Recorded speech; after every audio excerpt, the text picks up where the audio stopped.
Être multipotentiel aujourd'hui, c'est la capacité d'une personne à avoir des compétences dans plusieurs domaines professionnels. Comment s'en sortir quand on est multipotentiel? Nous le serons avec notre invité.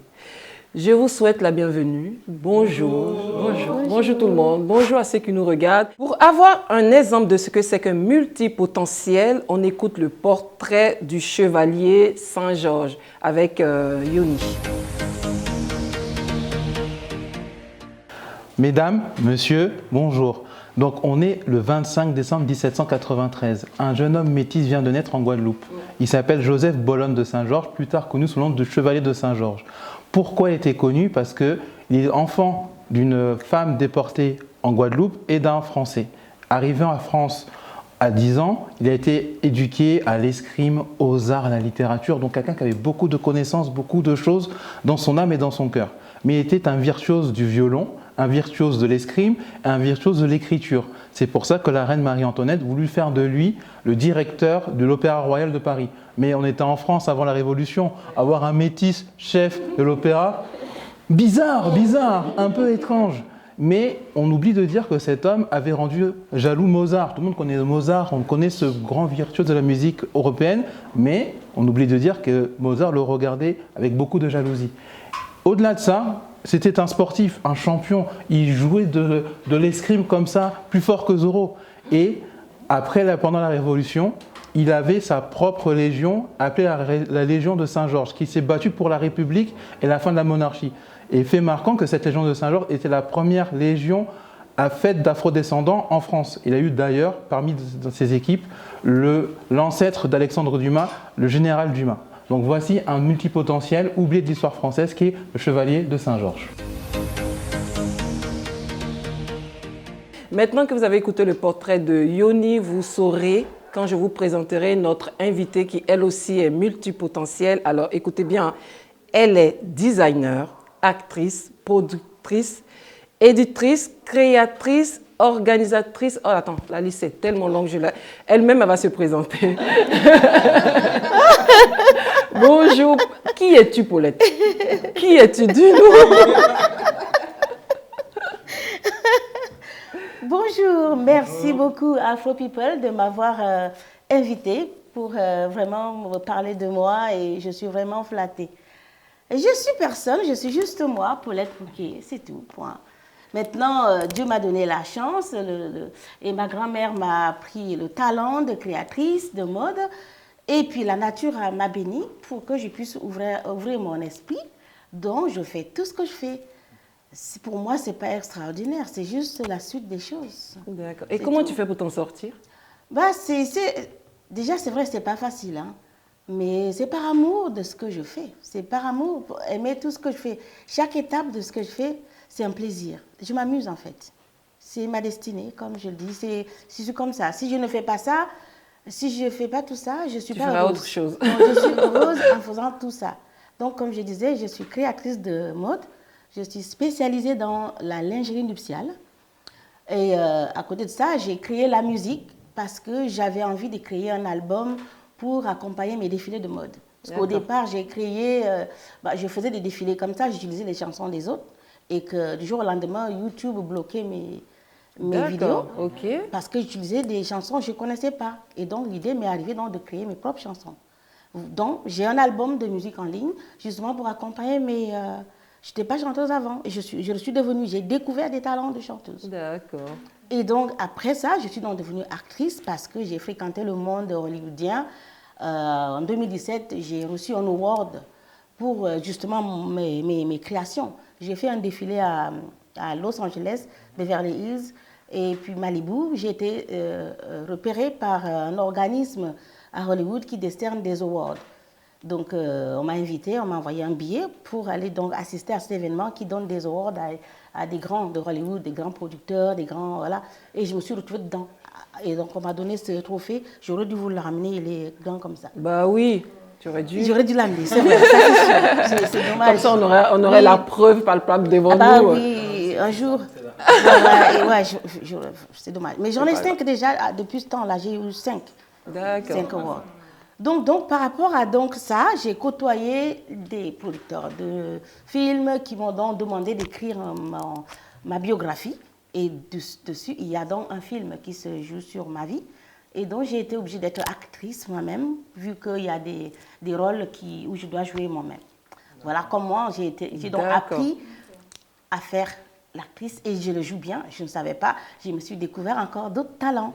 D'accord. Et donc, je suis devenue donc éditrice de magazine par rapport à ma mode. Tout a commencé par rapport à ma mode. D'accord. Et ça suit.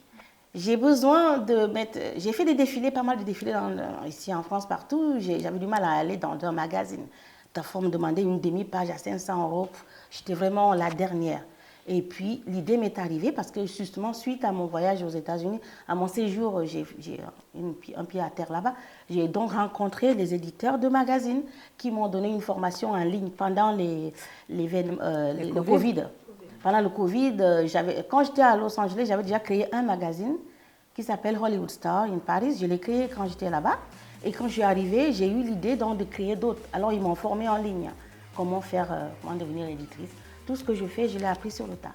D'accord, d'accord. Voilà, donc je n'ai pas eu de gros diplômes, je n'ai pas fait de hautes études, vu mon enfance. Tout ça par mais passion. tout ce que j'ai fait, j'ai appris sur le tas, en fonction de ma mode. Ce que j'ai besoin pour compléter, j'ai réfléchi comment je peux faire moi-même. Et c'est comme ça, donc j'ai appris à éditer des magazines. Maintenant, j'ai une plateforme de 5 magazines qui répondent à chaque... Et même parce que les autres viennent aussi, il n'y a pas que ma mode en fait. Moi, c'était pour mettre ma mode en valeur et tout. Mais je me suis rendu compte que les gens de Hollywood, ils s'intéressent. Adorent ça, oui. Voilà. Et donc, voilà, je suis arrivée à 5 magazines pour l'instant. Et puis, bref, bien récemment, je viens de créer donc une station de radio en ligne qui s'appelle Radio Félie Musique. Parce que moi, en tant qu'actrice, en tant qu'artiste, chanteuse, j'ai un album. Et mon nom d'actrice s'appelle Félie. Je suis Félie quand on va sur... voilà. Félie, dis-le-moi, c'est mon nom d'album. Et je m'appelle Félie quand je suis chanteuse. Donc, j'ai créé donc la radio qui s'appelle radiofélie.fr.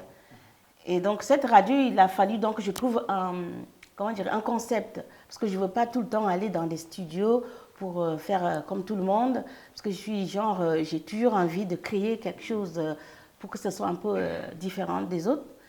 Et voilà, je me suis retrouvée en train de réfléchir que tiens, j'ai ma mode, j'ai les magazines. J'ai aussi une émission de télé-réalité, je ne vous ai pas encore parlé. Bah oui. Attends. On y arrive. Parce que oui, tout commence par ma mode en fait. D'accord. C'est ma mode qui a construit tout ça. Et donc, l'émission de télé-réalité dont je parle, j'ai ça. Et je me suis dit, mon Dieu, comment je vais faire pour pouvoir mettre tout ça dans l'émission de radio. Est-ce que je vais faire cette semaine la mode, la semaine prochaine la musique, la semaine d'après ceci. Donc je me suis dit, il faut que je trouve un concept où je peux faire tout en même temps. D'accord. Et donc voilà, j'ai réfléchi pendant quelques mois et j'ai trouvé donc l'idée de créer donc cette chaîne-là et ça s'appelle donc Radio Félie Musique. Comment je fais? Je loue une limousine. D'accord. On se balade dans Paris avec l'artiste. Ok. Il y a un photographe qui va prendre ses photos. Pendant qu'on est dans la limousine, on se balade dans Paris, on lui fait son interview. J'ai un journaliste qui l'interviewe.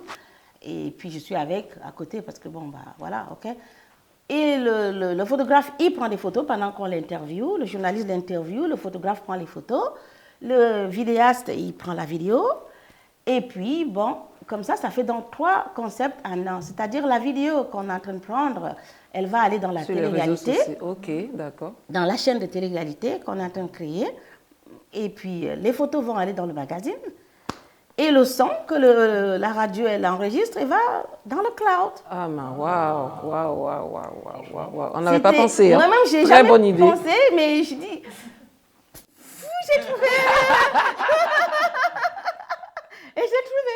Et donc, ça fait 3 mois qu'on baigne dedans. Une fois par mois, voilà, donc c'est payant, bien sûr, parce qu'il faut bien financer la limo. C'est bien sûr. Donc, et la même chose se passe aussi à Los Angeles. J'ai une personne, parce que j'ai une association dont les personnes qui vont venir dans cet événement, une personne a donc relié là-bas. Elle fait la même chose. Du coup, les émissions vont venir de Los Angeles, aussi de Paris, et ça ira dans la chaîne. Quand on t'écoute, on n'a même pas envie de te laisser, de couper ta parole, mais dis-nous, quelle est l'activité qui te plaît le plus?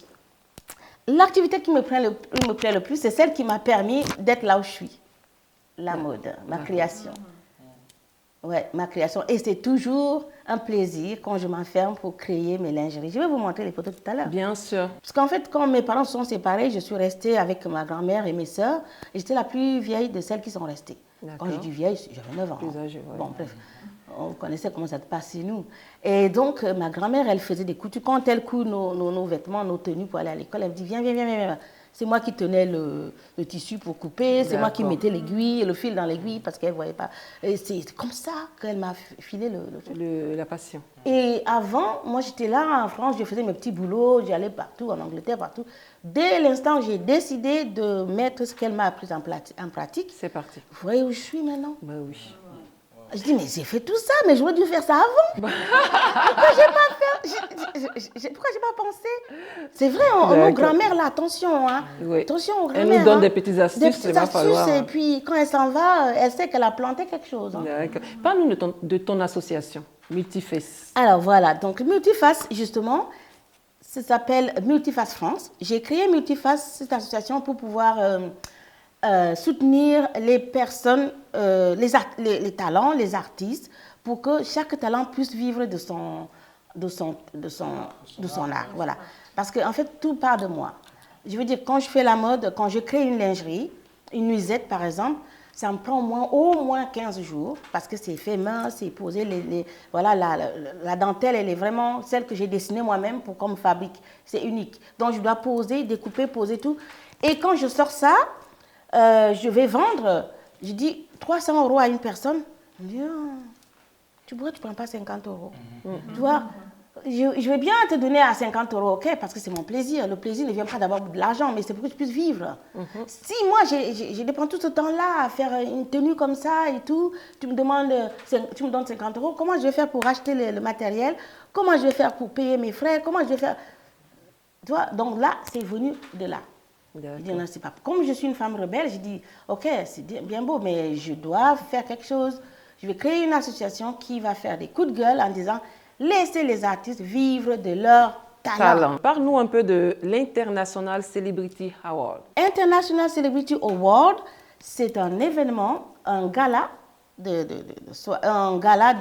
charité qui donne des awards à des talents. Donc nous, on a choisi 5 catégories, la mode, le divertissement, la musique, voilà, divertissement, voilà, la musique, le business, la philanthropie, parce que c'est juste une sorte de montrer ce qu'on sait faire, c'est tout. Et ça aura lieu quand? Donc, qui aura lieu le 7 mai. D'accord. Donc, bientôt, l'hôtel Pullman.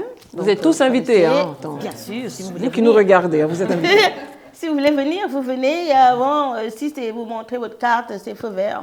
Il n'y a pas de souci. On va revenir un petit peu en arrière par rapport au début, comment ça a débuté. Est-ce que là aussi, c'est quelque chose qu'on pourrait caractériser d'accident ou c'est quelque chose qu'on pourrait caractériser c'est un parcours de vie atypique, de se dire que j'ai envie de m'en sortir, donc du coup, je vais faire ça. Ou c'est parce que j'ai vu des choses à la télé, j'ai écouté à la radio, c'est ma famille qui m'a guidé vers cette voie-là. Comment ça se caractériserait en fait finalement? Je suis une fille qui a grandi dans des conditions compliquées, je n'ai pas envie d'expliquer ici, mais toujours est-il dit que ma grand-mère a mis un grain dans ma tête et il fallait que je suive ce trajet. Mais je n'ai pas voulu, je savais coudre, hein. Je cousais toute seule à la maison, mes robes, mes trucs à la maison, je faisais mes petits trucs à la maison, tranquille pour ma famille, tout le monde, je dépannais comme ça. Jamais j'ai pensé qu'un jour je serais créatrice de mode, mais c'était en moi. Jusqu'au jour où j'ai décidé, parce que je travaillais ailleurs, je faisais des boulots par-ci, j'étais en Angleterre, aux États-Unis, j'ai travaillé pour American Airlines à Roissy pendant 10 ans et tout. Le déclic, c'est quand il y a eu un petit souci chez la compagnie, je veux citer le nom, je ne sais pas. On ne cite pas le nom, vas-y, on comprendra. On ne cite pas. J'ai travaillé là, la compagnie a donc fait faillite et il fallait donc rebondir. Voilà, changer, virer certaines personnes. Et moi, je suis retrouvée dans la liste des gens qui devaient partir. D'accord. Mais moi, je leur ai dit, au lieu de me donner un chèque, payez-moi une formation parce que j'ai... Envie comment d'apprendre. dirais-je, oui, j'ai un talent, j'ai une passion, parce que je faisais ça à la maison. D'accord. J'ai une passion et j'aimerais bien comprendre, améliorer des choses. Je voulais retourner à l'école. Et donc, on m'a payé une formation dans les 50 000 euros, voilà.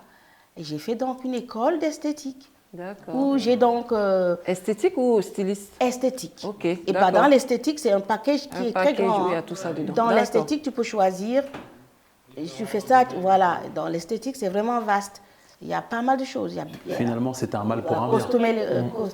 Cosmétologie, histoire, on apprend beaucoup de choses, la mode, la beauté, voilà, on apprend tout. Mais c'est D'accord. toi qui choisis. À Voilà, la moi, fin- comme je suis dans la mode, j'aimerais bien connaître le conseil en images, tout ça là. Voilà, j'ai choisi. Et j'ai D'accord. suivi cette voie-là. voilà, pendant un an pour améliorer mes connaissances et tout ça. D'accord. Donc j'ai eu donc mon CAP et c'est le seul diplôme que j'ai eu de ma vie. C'est ça, déjà pas mal. récent, il n'y a pas longtemps. C'est déjà hein. pas mal. Il n'y a pas longtemps. C'est une bonne chose et moi ce que je note, ce qui est intéressant dans votre parcours, c'est la saisie d'opportunités. C'est qu'à chaque fois, c'est que la base, comme vous avez dit, c'est la mode. Et à chaque fois, je dis, mais en fait, j'ai un problème. On ne me met pas dans les magazines, c'est 500 euros. Je vais faire mon magazine. J'ai un problème. Je vais avoir mon émission de radio parce que je chante. Donc je vais mettre en avant je vais faire ma télé-réalité pour mettre en fait, ce qui est intéressant, des solutions aux questions qui s'arrivent devant moi. Et par rapport à ton parcours, par rapport aux reconnaissances que tu as eues, tu as cité que tu as eu des reconnaissances principalement aux États-Unis. Est-ce que tu penses que la France n'est pas encore prête à accepter des gens comme toi qui sont multipotentiels? Et pourquoi ces reconnaissances ne sont pas principalement venues de la France? C'est ça. Moi, je ne saurais pas expliquer ça. Parce que j'étais en France pendant 4 ans. Quand j'ai arrêté mon travail à l'aéroport, j'ai développé ici au début. Pendant 4 ans, j'ai fait des défilés partout. J'ai dépensé tous mes petits sous. Mais je n'ai pas ni de vente, ni de... Oui, j'ai défilé partout, hein, mais je n'ai pas eu de reconnaissance. On ne me connaît pas. J'étais comme ça. Et puis, du jour au lendemain, comme les choses doivent se faire, eh ben, je me suis retrouvée en Angleterre. Et de là, j'ai organisé un défilé et les portes se sont ouvertes aux États-Unis, comme ça. J'avais mis en plus, j'ai dépensé beaucoup d'argent pour louer une salle et j'attendais 300 personnes, j'ai eu 10 personnes. Mais j'ai fait mon défilé quand même. Tout ce que j'ai mis en ligne m'ont ouvert les portes aux États-Unis. Et là, j'ai eu une invitation et voilà. Donc, c'est arrivé comme ça. Et du coup, on a vu que j'avais un talent et j'ai apporté un trophée. Et quand je suis arrivée en France, une chaîne de télévision est venue me voir. J'ai dit, attends, j'habite ici. Hein. Je vis ici. Hein. Je fais ça ici depuis des années. Hein. Dis-nous, Paulette, toi qui représentes vraiment les multipotentiels, dis-nous comment s'en sortir. Quand on a un talent, on a des multiples talents comme toi, comment s'en sortir dans la vie? Comment s'organiser? Alors, s'organiser, ça c'est sûr, hein, il faut s'organiser.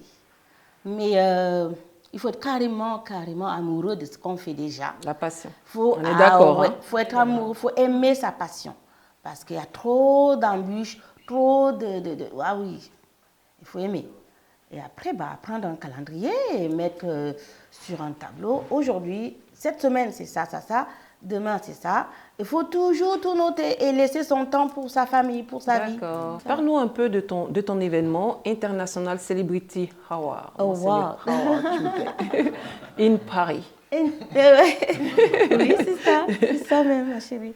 International Celebrity Award in Paris, c'est parce que ça se passe à Paris.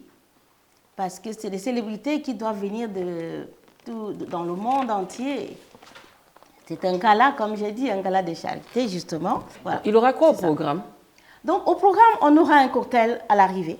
On aura un red carpet, ça c'est sûr. Bien sûr, c'est important. Oui. Donc, il y aura ces médias, interviews et tout. Il y aura donc, à partir, donc, je vais vous citer juste comme ça, grosso modo, il n'y a pas d'heure fixe.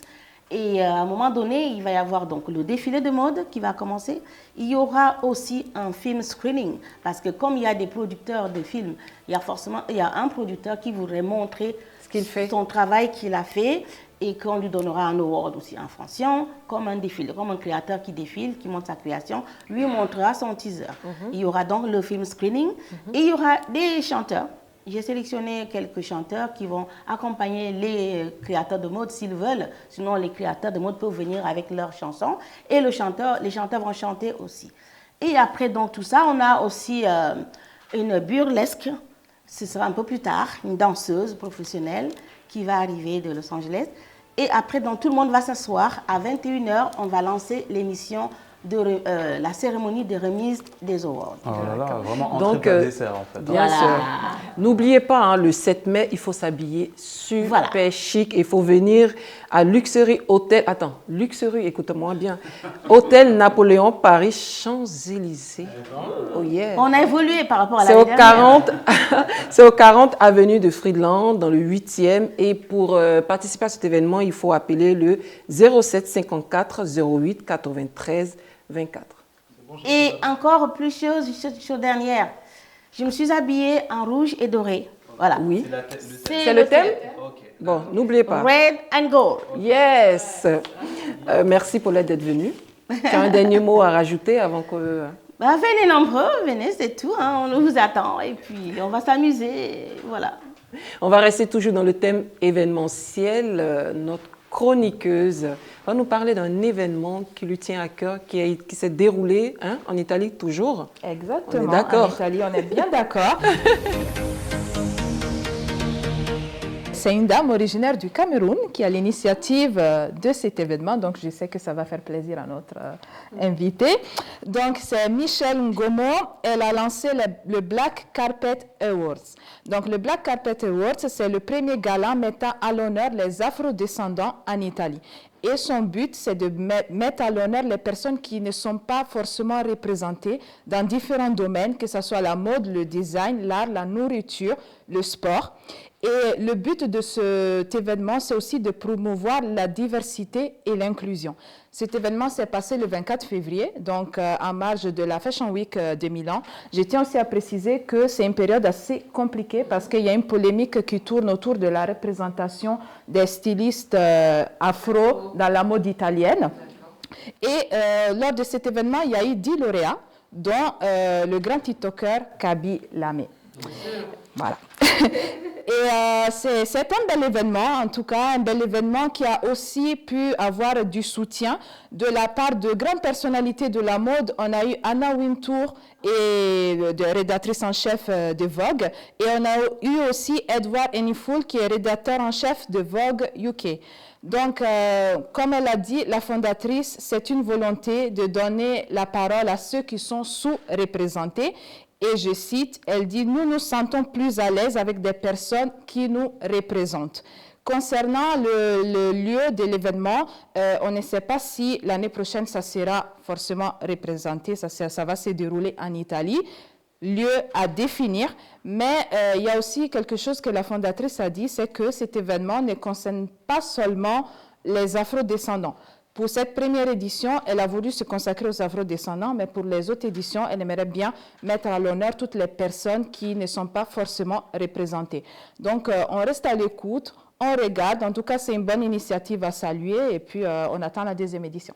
Merci Christelle. Malheureusement, l'émission est terminée, mais ne quittez pas, on va remercier nos partenaires. Nous disons merci à la décoratrice AC Wax Design, vous avez vu, hein, et à Annie Sega, la maquilleuse à ABC Coroking qui nous a prêté ses studios. Et je vous donne, n'oubliez pas l'événement du 7 mai international Celebrity Award. Et je vous donne rendez-vous, n'oubliez pas notre rendez-vous dans 2 semaines, même jour, même heure. À bientôt! À bientôt!